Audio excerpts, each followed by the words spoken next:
Ryu Seon-kang had survived every assassination attempt, every betrayal, every bullet that sought his name.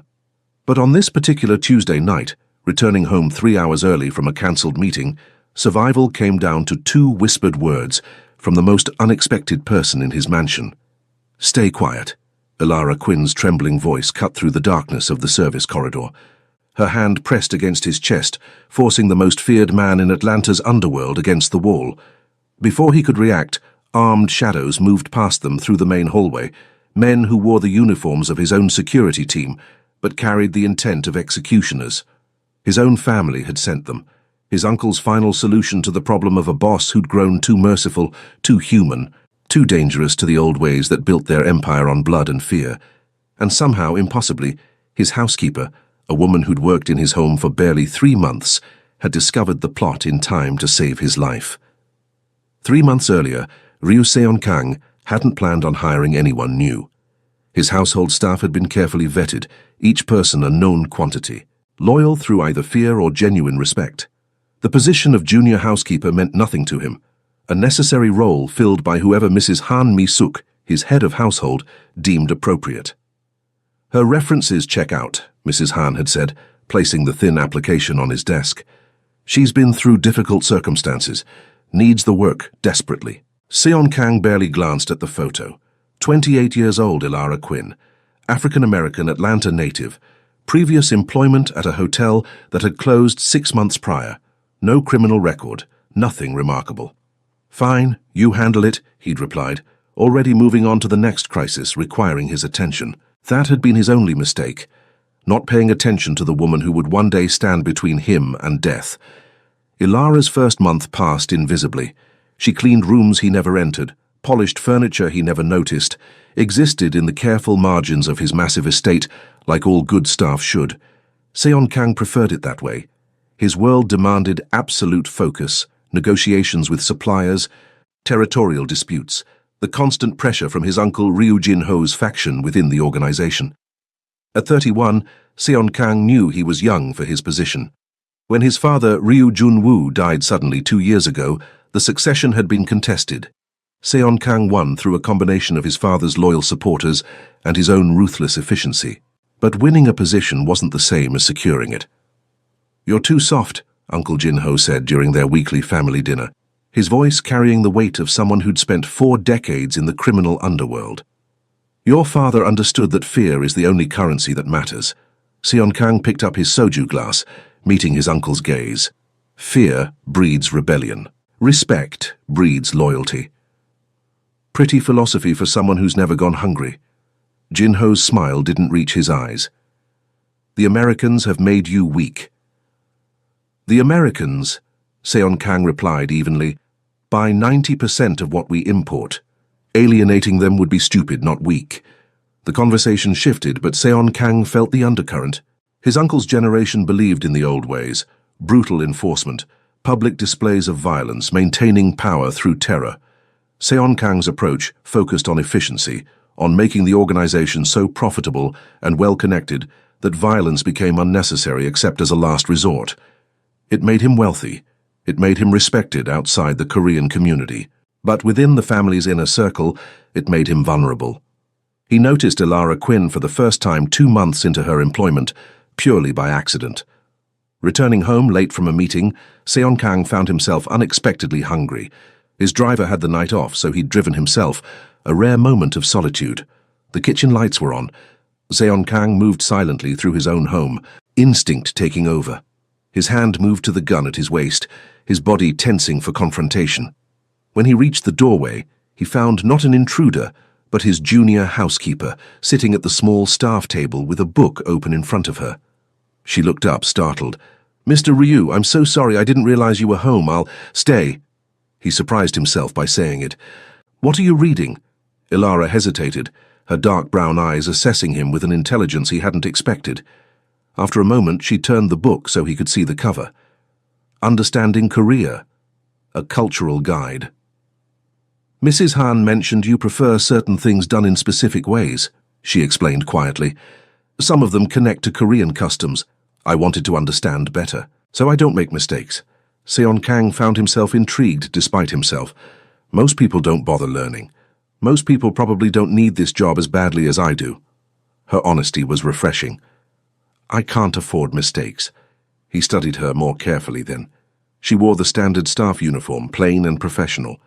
Her hair was pulled back in neat braids that coiled at the base of her neck. Without makeup, her features held a natural elegance, high cheekbones, full lips, skin the rich color of mahogany. But it was her expression that caught him, guarded but not fearful, proud despite circumstance. You're studying Korean culture to clean bathrooms more effectively. The question came out more curious than mocking. I'm studying Korean culture because I work in a Korean household, she corrected him gently, and because understanding shows respect. Something shifted in that moment. Seon-kang couldn't name it precisely, but the woman sitting in his kitchen at midnight reading about his heritage sparked something he hadn't felt in years, genuine interest in another person beyond what they could do for him. Are you hungry? The question emerged before he could stop it. She blinked, clearly surprised. I shouldn't be eating in the main kitchen. I'm asking if you're hungry, not whether Mrs. Han's rules permit it. He moved to the refrigerator, pulling out containers. I'm making bibimbap, you want some? You cook? The surprise in her voice made him smile. A rare expression. I'm Korean. Of course I cook. He began assembling ingredients with practiced efficiency. My mother made sure all her children could feed themselves. She said a man who can't cook is a man who will always be dependent. Ilara stood, moving to wash her hands. Can I help? He should have said no. Should have maintained the distance between employer and staff. Should have remembered his uncle's warnings about showing weakness. Instead, he handed her a knife. Vegetables need to be julienned, thin and even. They worked in comfortable silence, the rhythmic sound of chopping filling the kitchen. Seon-kang found himself explaining each ingredient, the significance of the gochujang paste, the importance of each component remaining separate until the moment of eating when everything would be mixed together. It represents balance, and he said, plating the dish. 5 colors, 5 flavors, everything distinct but meant to become one. Ilara's first bite made her eyes widen. This is incredible. It's simple food. But he felt oddly pleased by her reaction. My mother's recipe. She ran a small restaurant when we first came to America. This was her most popular dish. Your family immigrated when I was 7. The memory surfaced unexpectedly. Seoul to Los Angeles first, then Atlanta when I was 12. My father saw opportunity here. What kind of opportunity? The question was innocent, but Seon-kang felt the weight of his reality. The kind that pays well but costs everything else. He met her gaze. You don't ask many questions about what I do you? I work in your home, Mr. Ryu. I see things. Her voice remained steady. I also know that keeping quiet is part of keeping this job. I have a brother who... Let's just say I understand the importance of discretion. Your brother? Isaiah. He's trying to turn his life around, but his past makes employment difficult. She took another bite, seeming to choose her words carefully. I know what it's like when the world judges you for your worst moment instead of your best intention. After that night, everything changed and nothing changed simultaneously. Ilara continued her work with the same quiet efficiency, but now when Seon-kang entered a room she was cleaning, he found himself pausing. Small conversations emerged, about the book she was reading, about Korean phrases she was trying to learn, about her brother's job search. He has an interview next week, she mentioned while dusting the library shelves. Security position at a warehouse. They're willing to look past his record if the references are strong enough. Seon-kang made a call that afternoon. By evening, Isaiah Quinn had the job. When Ilara discovered what he'd done, she cornered him in his home office, a boldness that would have gotten anyone else fired or worse. I didn't ask you to do that. Her voice shook slightly, but her spine remained straight. I can't be in debt to you, I can't. Consider it payment for the cooking lesson, he interrupted smoothly. You helped me make bibimbap. I helped your brother get honest work. We're even. That's not how this works.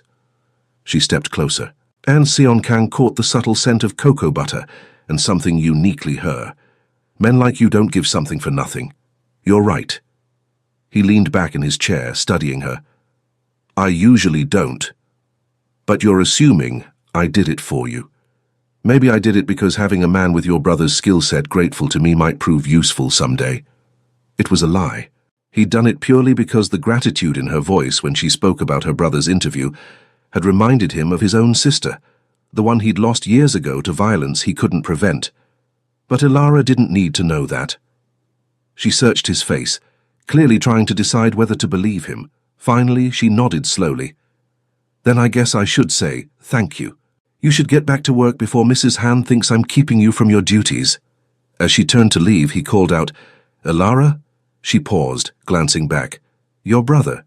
Tell him if anyone at that warehouse gives him trouble, he should mention my name." "Why would your name mean anything to warehouse workers?" "Because I own the building they work in." He returned his attention to the papers on his desk. "And because sometimes having the right name behind you makes all the difference." The weeks that followed fell into an unexpected rhythm. Seon Kang found himself timing his meals to when Ilara might be in the kitchen. She taught him about Black American culture, the significance of certain hairstyles, the history behind soul food, the music that shaped her childhood. He reciprocated with Korean lessons, teaching her proper pronunciation of common phrases. "Sarange," he said one evening, demonstrating. "It means, I love you. But you have to be careful with Korean. Context changes everything. You'd never say this casually." "How would you say it casually?" She practiced the syllables, her pronunciation charmingly off. "So you wouldn't. Korean doesn't really do casual love declarations." He smiled at her attempt. "Try Johahai instead. Johahai. It means, I like you, and works for everything from your favorite food to expressing affection." "Johahai bibimbap," she said, making him laugh, a sound that startled them both. "Perfect. You've mastered the most important Korean phrase." But beneath the comfortable domesticity, Seon Kang's professional life deteriorated. His uncle's faction grew bolder in their criticism. During a meeting with the organization's council, Park Sang-min, his father's former advisor and Jin Ho's ally, openly questioned a business decision. "You're letting sentiment cloud judgment," Park said, his voice carrying through the conference room. "The old dock territory should be enforced, not negotiated." "The old dock territory generates twice the revenue now precisely because we negotiated," Seon Kang replied coldly. "Starting a war over pride would cost us millions." "Your father. My father is dead." The words came out harder than intended. "I'm making decisions for the organization we have now, not the one that existed 20 years ago." The meeting ended in tension. Walking out, Seon Kang caught his head of security, Kim Dae-jung, exchanging glances with Park. The exchange lasted only a second, but in his world, a second was enough. That night, he found Ilara in the kitchen again. She took one look at his face and silently began making tea, Korean omija cha, the 5-flavor tea his mother used to prepare when he was stressed. "Mrs. Han taught me," she said, placing the cup in front of him. "She said you like it, but never remember to make it yourself." "Remind me to give Mrs. Han a raise." He sipped the tea, feeling the complex flavors ground him. Bad day. Do bosses of criminal organizations have bad days? Her tone held gentle teasing. "I assumed you just made other people have bad days." "I'm a terrible boss, then. All I did today was not start a war my uncle wants." "Sounds like a good day to me." She sat across from him, her own cup cradled in her hands. "Violence is expensive, isn't it? In money and in what it costs you here." She gestured to her chest. "You're unexpectedly philosophical tonight. My brother says the same thing. He learned in prison that every fight costs something beyond the immediate damage." Her expression grew thoughtful. "The men who kept fighting eventually lost themselves. The ones who figured out when to walk away kept their humanity." "Your brother sounds wise. He's trying to be." She met his gaze. "Like someone else I know. Don't romanticize what I am. Ilara." The warning came out rougher than intended. "I'm not trying to be good. I'm trying to be effective. There's a difference." "Is there?" She didn't back down. "Because from where I'm sitting, choosing not to start a war that would get people killed seems pretty good to me. People die in my world regardless." He set down the cup, suddenly tired. "Whether I give the order or not, blood gets spilled. That's the business." "But not today," her voice softened. "Today, because of your choice, whoever would have died in that war is still alive. That counts for something." Before he could respond, his phone buzzed. Lee Hyun-woo, one of his truly loyal security team members. "We need to talk, privately." Found something wrong with the security rotation schedules. Seon Kang's blood chilled. Security rotation schedules meant access points, timing, vulnerabilities. I have to go, he said abruptly, standing. Ilara rose as well. Be careful. Whatever that text was, your face says it's dangerous. Everything in my life is dangerous. But as he headed for the door, he paused. The tea helped, thank you. Johahai tea, she called after him, making him smile despite the circumstances. Lee Hyun-woo met him in a secure location, an office space Seon Kang owned under a different company name. The younger man's face was grim as he spread out printed documents across the conference table. Someone's been modifying the security schedules, Hyun-woo explained, pointing to highlighted sections. Not the official schedules everyone sees. The actual implementation. Last 3 weeks, specific guards have been assigned to specific positions on specific nights. Creating a pattern. Seon Kang studied the papers, his mind racing. Which positions? Your private residence, main hallway, service entrance, garage. Hyun-woo pulled out another sheet. And look at who's been assigned, all men hired in the last 6 months. All recommendations from Park Sang-min. The implications crystallized into cold certainty. They're preparing an assassination, using my own security team to create blind spots. That's what I think, yes. Hyun-woo's voice remained professional despite the gravity. Question is when? And who else is involved? Seon Kang's hands clenched. His uncle, his father's trusted advisor. How many others had decided he needed to be removed? Pull the files on everyone Park recommended. Cross-reference with my uncle's known associates. Already started. Boss? Hyun-woo hesitated. What do you want me to do about Kim Dae-jung? My head of security. Seon Kang's laugh was bitter. Leave him in place. If we tip our hand, they'll just adjust. Better to know the enemy's position. That means you're vulnerable until... I'm always vulnerable. He started gathering the papers. But now I'm aware. That's more than they think I am. The next 2 weeks passed in carefully maintained normalcy. Seon Kang attended meetings, conducted business, acted as though nothing had changed. But privately, he and Hyun-woo worked to identify every person involved in the conspiracy. The network was larger than expected. Not just Park and his uncle, but several mid-level organizers who saw opportunity in a leadership change. At home, Ilara noticed the tension. You haven't eaten properly in days, she said, finding him in his office at 2 in the morning. Mrs. Han is worried. I'm worried. I'm fine. The lie tasted stale. You're not. She set down a plate of food she'd prepared, Korean comfort food, expertly made, despite her limited experience. Whatever's happening, destroying yourself won't fix it. What makes you think something's happening? You keep checking the security feeds, you've changed your routine, you're not sleeping in your regular room. Yes, I noticed. She sat down uninvited. And 3 days ago I saw you check under your car before getting in. That's not paranoia, that's someone who knows there's a real threat. Seon Kang studied her. In another life, in another situation, her perceptiveness would have made her dangerous to him. But somehow, impossibly, he trusted her. If I told you to quit, he said quietly, to leave this house and not come back, would you? Are you asking me to quit? I'm asking if you would, if things got complicated. Ilara's expression shifted to something fierce. I'm from Atlanta, Mr. Ryu, born and raised in neighborhoods where complicated is just Tuesday. My brother survived 5 years in a facility where violence was daily. I've seen complicated. She leaned forward. So no, I wouldn't quit just because things got hard. I'd ask what you need and how I can help. This isn't your fight. Maybe not, but you helped my brother when you didn't have to. You've been kind to me when every other employer treated me like furniture. Her voice dropped.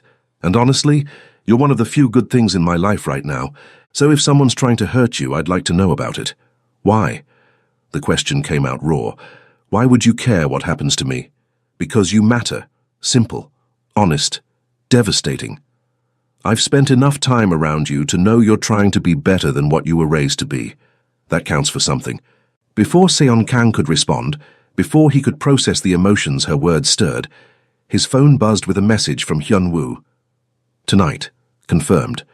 They moved the schedule up. You need to not be at the estate tonight. I have to go.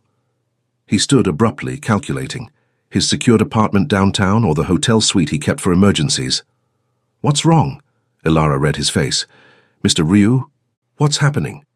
Nothing you need to... He stopped, seeing the determination in her expression. Stay away from the house tonight. Take the rest of the evening off. Go to your apartment and don't come back until I call you. Why? What's... Please. The word felt foreign. I don't have time to explain, but I need you to trust me. Leave now, Ilara. Don't argue. She stood, her dark eyes searching his face. For a moment he thought she'd refuse, but finally she nodded. My phone's always on. If you need anything, I won't. He was already planning his exit strategy, his mind running through the layout of his enemy's likely approach. But thank you. She left, and Seon Kang watched the security feed until he saw her car leave the property. Only then did he breathe easier. Whatever happened tonight, at least she'd be safe. He made it to his downtown apartment without incident. Hyun-woo arrived an hour later with a weapons bag and grim news. They're moving tonight. 8 men, possibly more. Kim's coordinating from inside your estate. Hyun-woo checked his watch. They think you're home. The regular schedule shows you in your office until midnight. How do you want to handle this? Seon Kang opened the weapons bag, checking each gun with practiced efficiency. We could alert the legitimate security, have them arrested before... And hand my uncle's faction evidence I knew about the plot? Seon Kang shook his head. They'd spin it as paranoia, as me overreacting. No, we need proof of action, not just intent. So we let them get inside. We let them get inside, Seon Kang confirmed, and then we see who shows their hand. But at 11:30, everything changed. His phone rang. Unknown number. Mr. Ryu? Ilara's voice, barely above a whisper. I'm so sorry, I'm at the house. Mrs. Han called, said she needed help with something urgent. I came back and... Ice flooded his veins. Where are you? Service corridor, 2nd floor. There are men in your house, armed men. I saw them and hid, but Mr. Ryu, they're not security. I know what they are. He was already moving, grabbing keys. Stay hidden, stay absolutely silent, I'm coming. No. They'll kill you if you... I'm already dead if they think the plan worked and I don't show up. He signaled to Hyun-woo, who immediately understood. Stay where you are, Ilara. Stay quiet. I'll find you. Seon Kang drove with precision, not speed. Arriving too fast would alert them. He needed to enter his own home, as if he'd simply come back early from an evening out. Unexpected but not suspicious. Hyun-woo coordinated from the car behind him, mobilizing their truly loyal team members without triggering the compromised security systems. The plan was delicate. Arrive, confirm the assassination attempt, capture enough evidence to crush the conspirators completely. Except now Ilara was trapped inside. Why would Mrs. Han call her back? Hyun-woo asked through the phone connection. She wouldn't. Seon Kang's hands tightened on the steering wheel. Mrs. Han knows better. Someone used her phone or... The implication was ugly. Another traitor. Approaching his estate, everything looked normal. Lights in the usual windows. Security gate responding to his transponder. Only someone looking carefully would notice the lack of roving patrols, the 2 empty guard posts. Seon Kang parked in his usual spot, moving with his usual confidence. The main entrance stood quiet. He stepped inside, every sense heightened, his hand resting casually near the weapon concealed under his jacket. The silence felt wrong. No staff. No usual sounds of a lived-in home. His footsteps echoed too loudly as he moved toward the main hallway. Then, movement in his peripheral vision, a shadow that shouldn't exist. Before he could react, a hand grabbed his wrist, pulling him sideways into the service corridor. Another hand pressed against his chest, forcing him against the wall. Stay quiet. Ilara's whispered words barely reached him. Her body pressed close, her hand firm against his chest.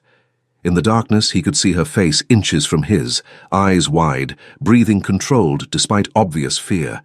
Armed men moved past their hiding spot. 6 of them spread through the hallway. One spoke quietly into a radio. In position. No sign of the target yet. Seon Kang remained absolutely still, his mind racing. They were inside his home, coordinating. This wasn't reconnaissance. This was the execution team. Ilara's hand trembled slightly against his chest, but she didn't move, didn't speak. Just kept him pressed against the wall, hidden in the shadow of a recessed doorway. The men passed. Ilara waited 10 more seconds before releasing him, her hand falling away slowly. They've been here for 20 minutes, she breathed, barely audible. I counted 8 total. They think you're in your office. How did you... I heard them planning. I was hiding in the cleaning supply room. They used it as a staging area before I got there. Her eyes held fierce intelligence. Mr. Ryu, these men are here to kill you. I know. He carefully assessed their position. Why did you come back? Mrs. Han called, said there was an emergency with the cleaning schedule system. But when I got here, the main house was wrong. Too quiet. I saw one of them checking weapons in the garage. She grabbed his arm. We need to get you out. Not yet. He pulled out his phone, texting Hyun-woo their location. I need evidence. I need them to act. Evidence? Her voice rose slightly before she caught herself. You want to let them try to kill you for evidence? I want them to commit enough to make denial impossible. He met her gaze.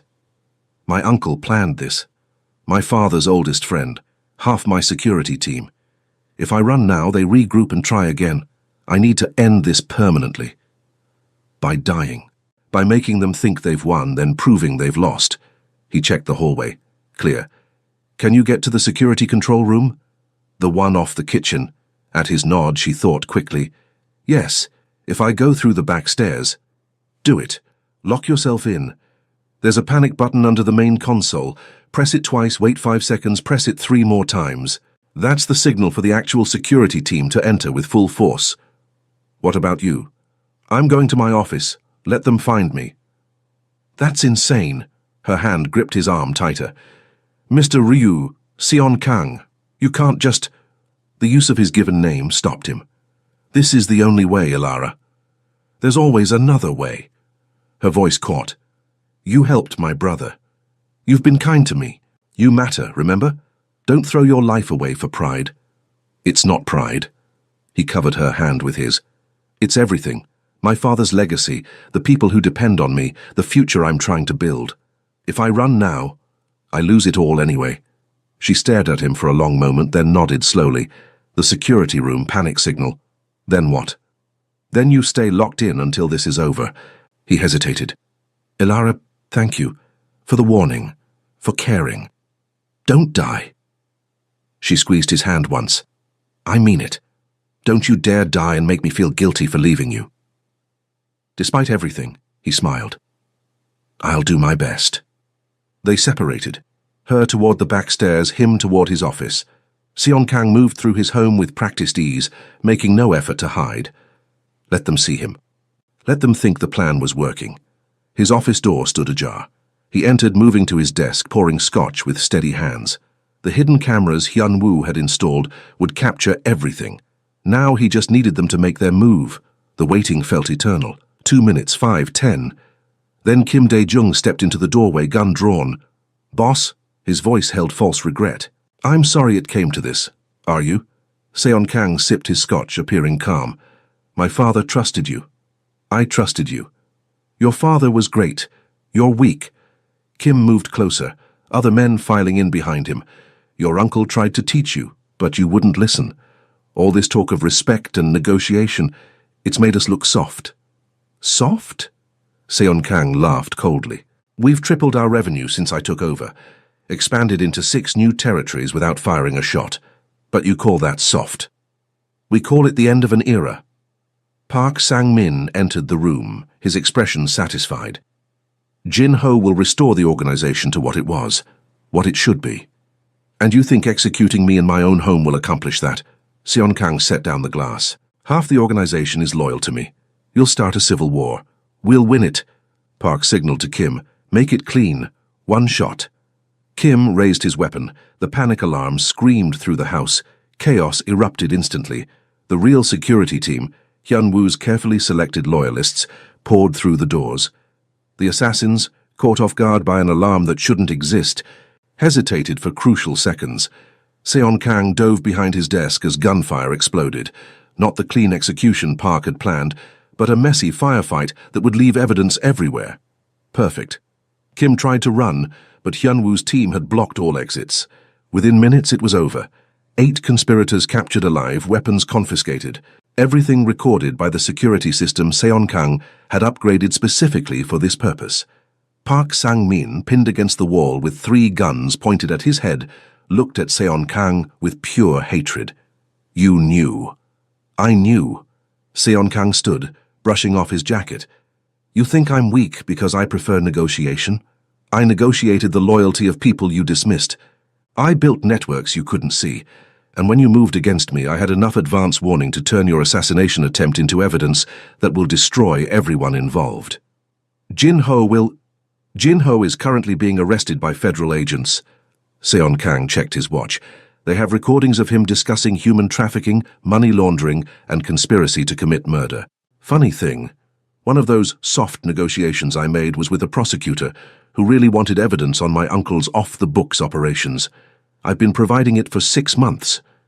The realization crashed over Park's face. You were planning this. I was surviving this. Seon Kang's voice turned cold. My father taught me that power isn't about fear. It's about knowing when to strike and having the patience to wait for the right moment. You mistook patience for weakness. That was your mistake. As police, legitimate police, ones he'd carefully cultivated relationships with, began arriving to process the scene, Seon Kang finally allowed himself to breathe.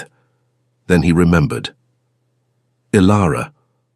He started toward the security room, but Hyunwoo stopped him. She's fine, locked in like you told her. Hasn't opened the door despite 3 officers asking.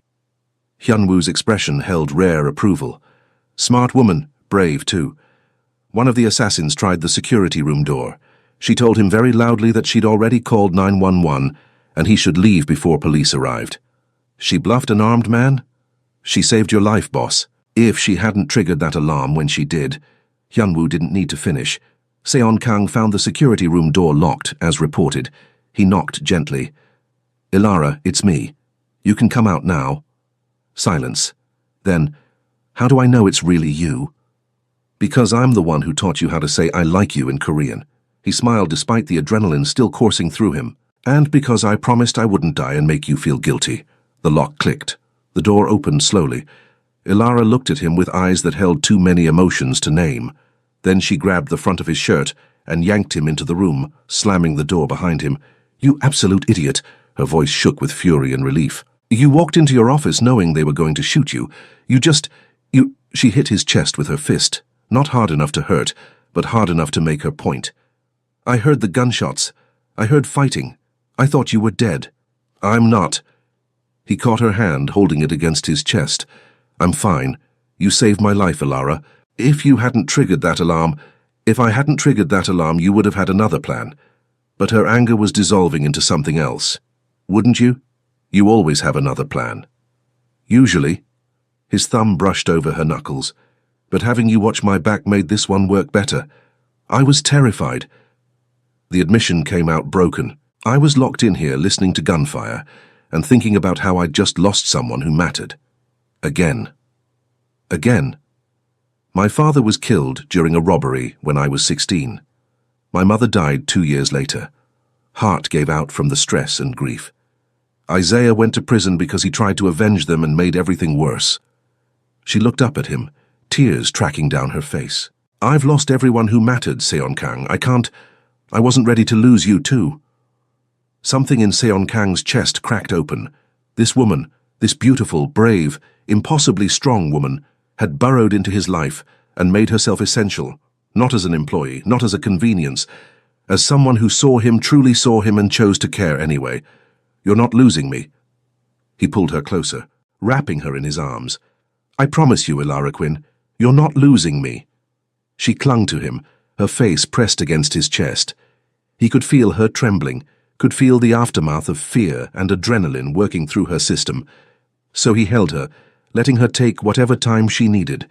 Finally, she pulled back slightly. What happens now? Now?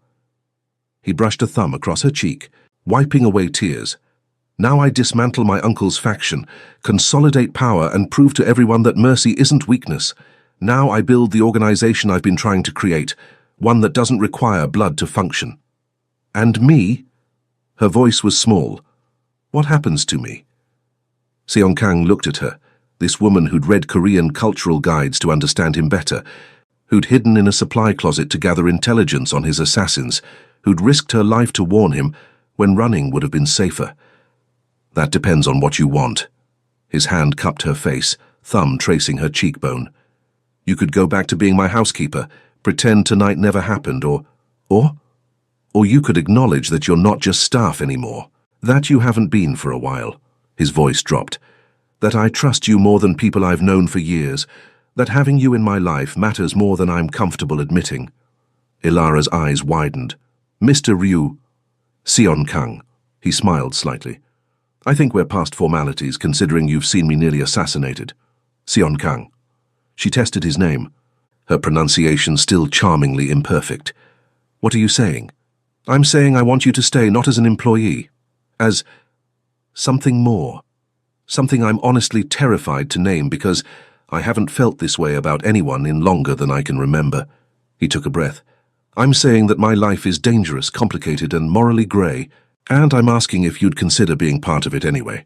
She stared at him for a long moment. Then, incredibly, she laughed, a sound caught between disbelief and joy. You're asking me out, right now, while there are police processing a crime scene in your office? Terrible timing? The worst, but her smile was radiant. Ask me again tomorrow. Tomorrow? Tomorrow. When we're not both running on adrenaline and fear. She squeezed his hand.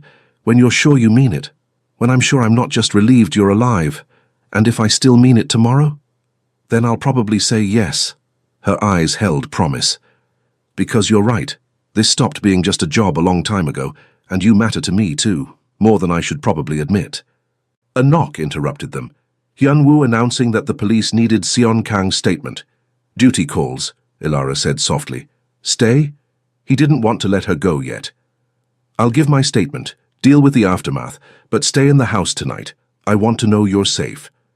I'm probably safer here than anywhere else. She touched his face briefly. Go do what you need to do. I'll be here when you're done. He left the security room feeling lighter than he had in years. Outside, the chaos of the assassination attempt had evolved into organized cleanup, police reports, evidence collection, statements from witnesses. But through it all, Sion Kang maintained perfect composure. By dawn, it was over. The conspirators were in custody, the evidence documented, the traitors identified and removed. His organization, bloodied but intact, awaited his direction. And Ilara Quinn waited in his kitchen, making tea with the comfortable ease of someone who belonged there. How did it go? She asked as he entered. Total victory. He accepted the cup she offered. My uncle's faction is destroyed. The organization is unified under my leadership. And I have enough evidence to keep federal prosecutors happy for years, which means they'll leave my legitimate operations alone. So you won. We won. He met her gaze. You saved my life tonight, Ilara. Don't think I'll forget that. I told you to stay quiet, she said with a small smile. You're the one who listened. Best decision I ever made. He set down the tea. It's tomorrow. What? You told me to ask again tomorrow. It's dawn, technically tomorrow. He stepped closer. So I'm asking. Will you stay? Not as my employee, as what? Her voice was gentle, giving him space to define it. As mine. The word felt right. As someone I protect, someone I trust, someone I...